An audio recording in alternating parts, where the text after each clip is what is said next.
vamos trazer um tema que é sobre a origem, né? A origem de como é que era o início, antes do diabo ser o que é o diabo. Como é que as coisas eram no início. Então nós vamos ver a partir da Bíblia como é que isto aí ocorreu, no início de tudo. Então nós vamos ver aqui nesse tema uma das coisas que nós... É um tema que é mais para nós refletirmos, né? Nós vamos refletir um pouco acerca disto, que o bem está acima de tudo, ok? Nós não podemos nos, nos enganar com muitas teorias, porque a verdade é uma. Então nós vamos conhecer a história disso e espero que isso possa nos ajudar a refletir melhor, não é? Então é a história de Lúcifer. Alguns há teorias que, né, dizem que o inimigo, o nosso inimigo, anteriormente chamava-se Lúcifer, que significa portador da luz, mas esse nome nós não encontramos aqui na Bíblia. Então, para conhecermos esta história, vamos começar com o livro de Ezequiel. Vamos ver aqui o livro de Ezequiel. Ezequiel capítulo 28, versículo 12. Diz, é isso, 28, 12, diz: Homem mortal, cante uma canção, é isso, homem mortal, cante uma canção de tristeza, por causa do fim do fim que o rei de Tiro vai ter. Diga-lhe que eu, o Senhor Deus, digo isto: você era um exemplo de perfeição, como era sábio e simpático. Então, Ezequiel aqui vai revelando, ele tem a revelação de como é que ele era no início. Ele era um anjo, não é? Que era muito belo, era sábio e era simpático, não é? Era muito simpático no início, então tudo estava bem, estava tudo normal, não existia o mal como conhecemos atualmente. Então, é esta revelação que nós vemos. Ele era perfeito, era sábio, era simpático, não é? Então vamos ver aqui em Isaías. Isaías também revela, Isaías 14, também revela algumas coisas sobre ele. Vamos ver no livro de Isaías, capítulo 14, versículo 12, que diz: Rei da Babilônia, brilhante estrela da manhã, você caiu lá do céu, você que dominava as nações, foi derrubado no chão. Okay? Então, ele aqui diz que ele era como era a brilhante estrela da manhã. Quer dizer, aqui está a falar da beleza dele. Era comparado ao nascer do sol, que traz um brilho lindo, bonito, não é? E ele era um líder. Aqui fala dominava as nações, era um líder, era um anjo líder, né? Dominava vários grupos de anjos, não é? Então lá no céu, desde sempre existiu muitos grupos de anjos com várias funções. Outros são anjos protetores, outros são mensageiros, outros são guerreiros, então são vários. E este era um anjo líder que liderava esses grandes grupos aí de anjos. A sua função, ele era um anjo protetor, era um anjo especial, mas a função dele era de proteção.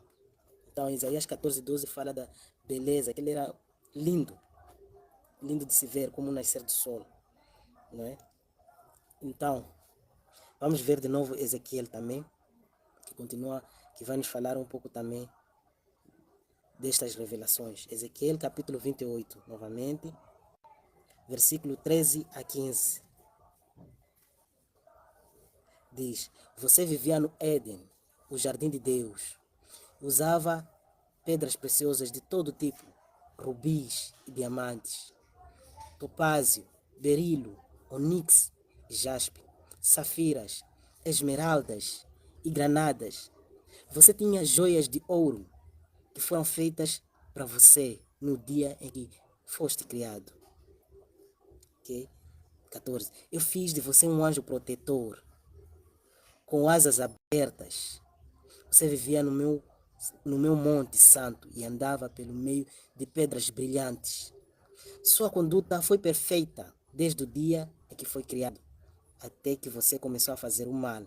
Então aqui vemos a revelação de que este anjo era, além de que era lindo, antes dele ser o que ele é agora, ele era um anjo muito lindo, belo, Ele tinha várias pedras preciosas. Aqui fala-se hum, de, de, de 9, mas ele tinha muito mais pedras, era muito mais brilhante. Pedras preciosas no seu corpo e pedras raras muito. Fala-se de rubis, diamantes, topázio, berílio, onix, jaspe, safira, esmeraldas, granadas, tantas, tanto brilho. Ele tinha asas também abertas, ou seja, grandes, brilhantes, muito poderoso, muito. E ele era sábio, era simpático, era perfeito na sua convivência, não tinha nada de estranho, estava tudo perfeito. A função dele, ele era um anjo protetor, que é uma classe, não, num outro tema podemos falar dos anjos, mas é do, é uma das classes que eu consigo compreender que é uma das classes grandes no que se fala em termos de classes ali, de grupos de anjos. Então, ele estava nesta classe de anjos protetores. Ele era um anjo protetor e vivia num monte santo e andava no meio de pedras brilhantes. Ele coordenava vários grupos de anjos. Cada grupo de anjos com suas funções, outros para louvor, outros para outra coisa. Há muita coisa que se faz ali, que nós aqui podemos não ter conhecimento. Eu aqui só estou a tentar trazer uma ideia, né? Que uma das coisas, como são seres espirituais, o louvor também é uma coisa importante que nós, todo ser louva, espiritual louva, né, a Deus, mas isso também é benéfico para o espírito, ok? Então, é uma das coisas um dos trabalhos que se fazia, louvar a Deus e tudo mais. Então, ele coordenava todos esses grupos, ok? Então, ele vivia, não é, no Jardim do Éden. Portanto, o Jardim do Éden não existia somente na Terra. Quando Deus criou os céus e a Terra, não fez só o Jardim do Éden na Terra. No céu também existia esse Jardim do Éden. É lá onde ficava esse anjo protetor, no Jardim do Éden. É um sítio que, pelo que compreendo, de vez em quando era normal existir essa. Quer dizer, é um sítio que de vez em quando era normal ter a presença ali de Deus. Assim como na terra, de vez em quando Deus vinha até na terra, no jardim do Éden, onde estava Adão e Eva. Então, ali também existem camadas. Deus sempre esteve numa camada mais superior, não é? De todos, a que está mais em cima. Então, ele estava, este anjo estava também num nível, não neste, né, superior de tudo, mas em relação aos outros anjos, ele estava neste jardim do Éden, que estava num outro céu, né, num outro céu, porque existem vários céus, né, existe esse céu que nós estamos a ver aqui, depois desse céu, existe outro céu, um pouco mais superior, onde tem cometas, planetas e tudo mais. Depois tem o céu lá celestial, o terceiro céu, e tem várias camadas de céu. Mas, então, esse estava num nível, num céu, posso dizer, intermédio entre como ele comandava vários anjos e não no céu superior, né? Estava num céu acima de muitos anjos, porque ele comandava.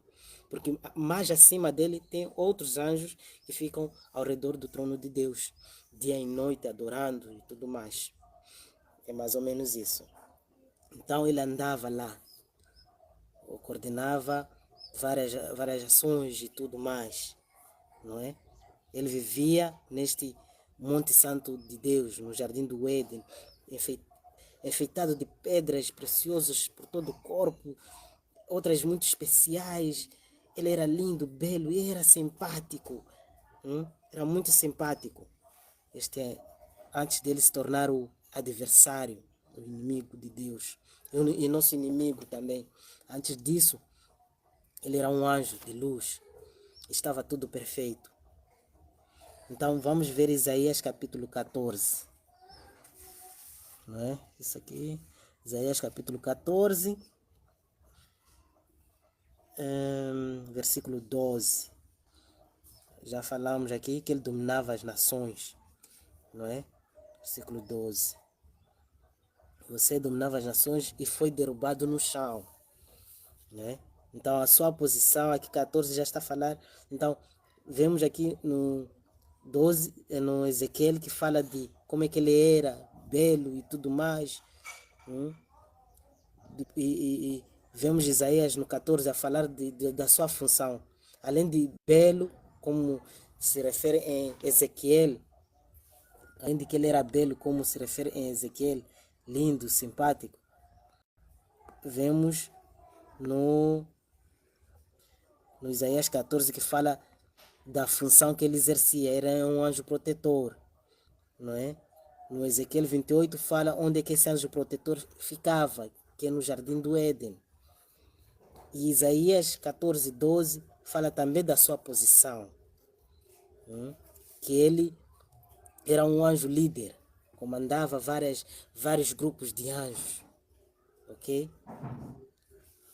Tinha, tinha um grande destaque ele. Então, vamos para Ezequiel 28. Vamos para o Ezequiel 28. Ezequiel 28, versículo 17.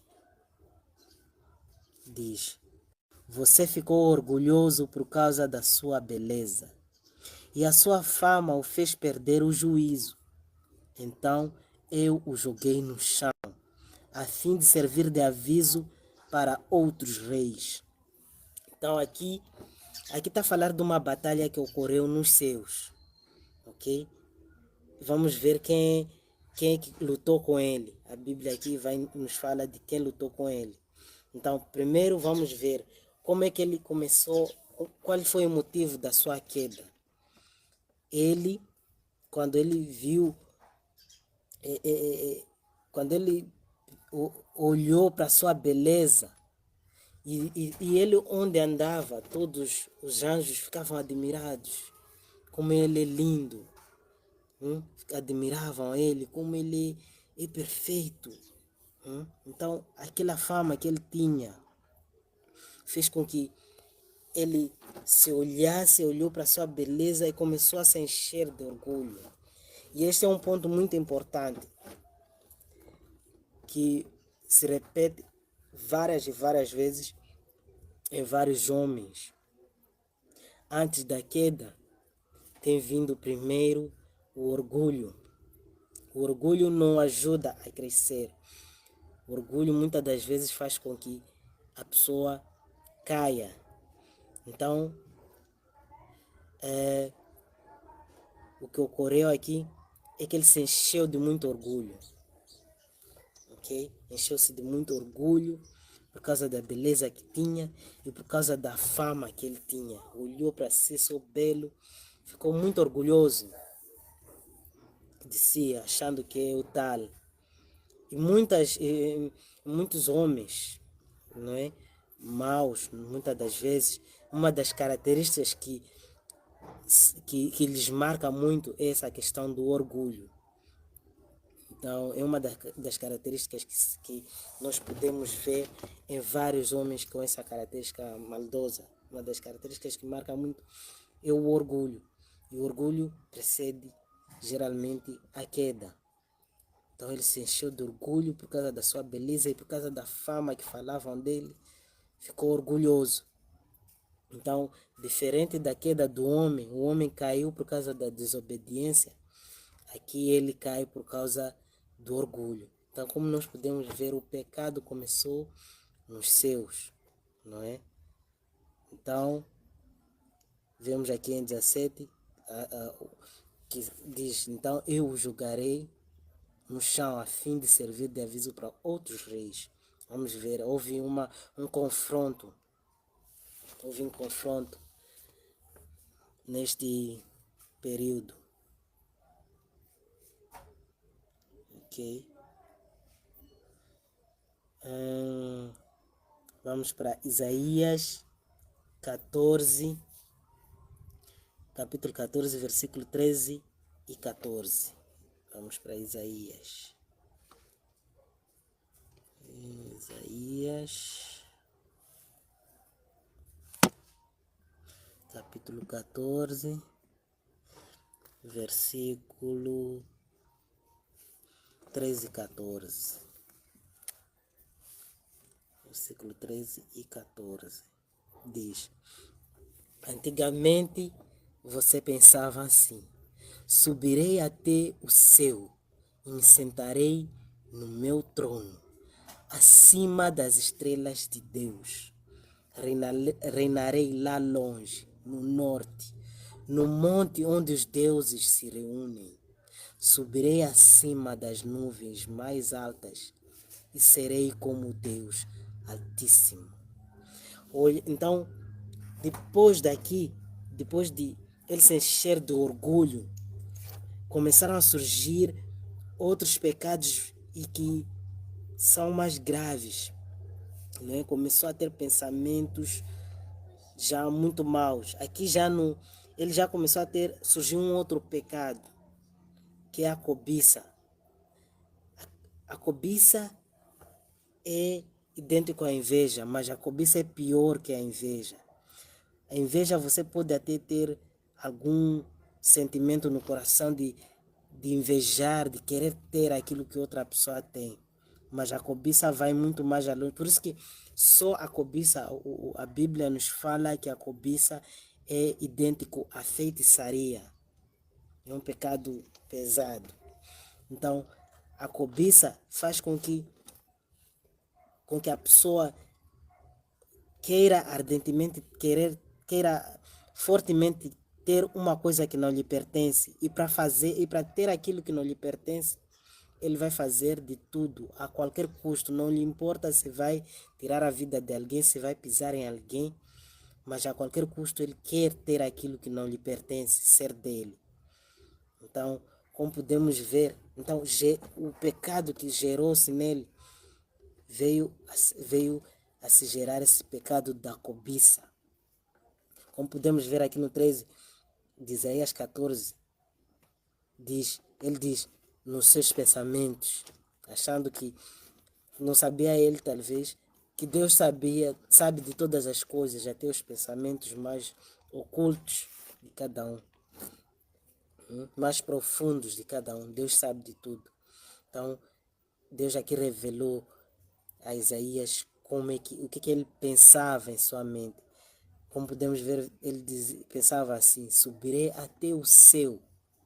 Quer dizer, como eu tinha dito, mesmo lá no céu, existem outros céus. Subirei até o céu e me sentarei no meu trono. Como eu falei, gerou-se o pecado da cobiça. Ele diz que subirei no meu trono. Quer dizer, já estava a assumir que aquele lugar de Deus era dele. Ele queria estar no lugar de Deus. Ok? Por isso já estava a assumir como meu trono. É um pecado muito... Ele queria a qualquer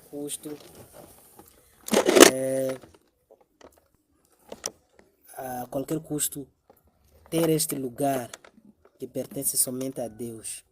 Então por isso ele dizia: subirei até o céu e me sentarei no meu trono, acima das estrelas de Deus. E diz: reinarei lá no norte, reinarei lá longe, no norte, no monte onde os deuses se reúnem. Ok? E aqui é o pensamento dele que também revela algumas coisas.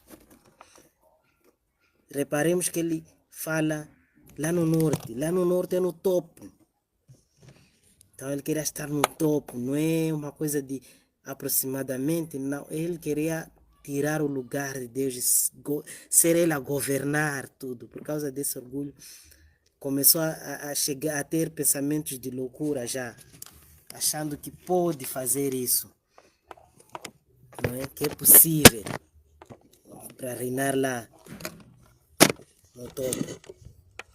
E lá no norte, onde os deuses se reúnem.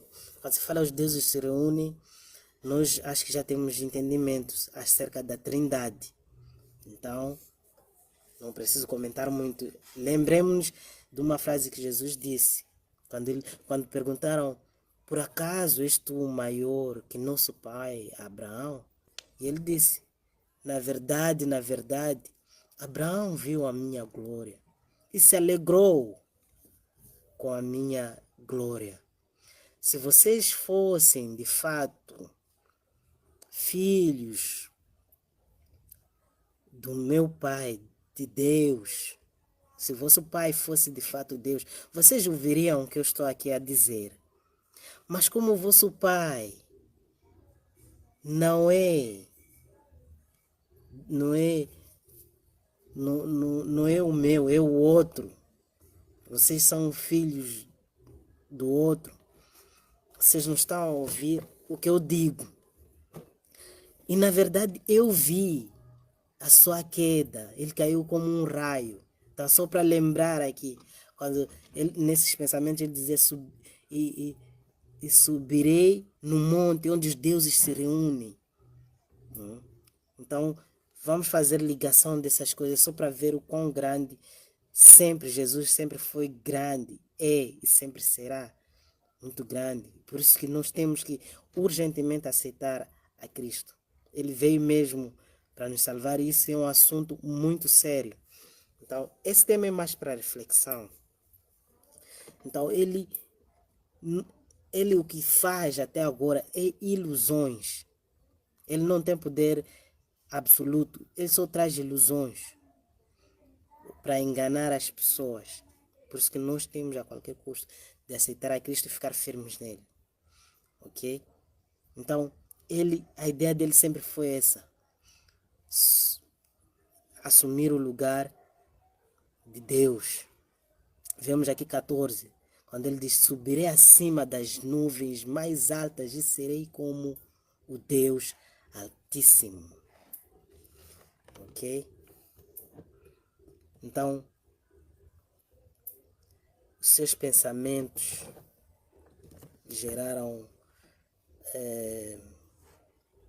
foram pensamentos que geraram o segundo pecado, a cobiça. Então, eu vou dar continuidade depois a este tema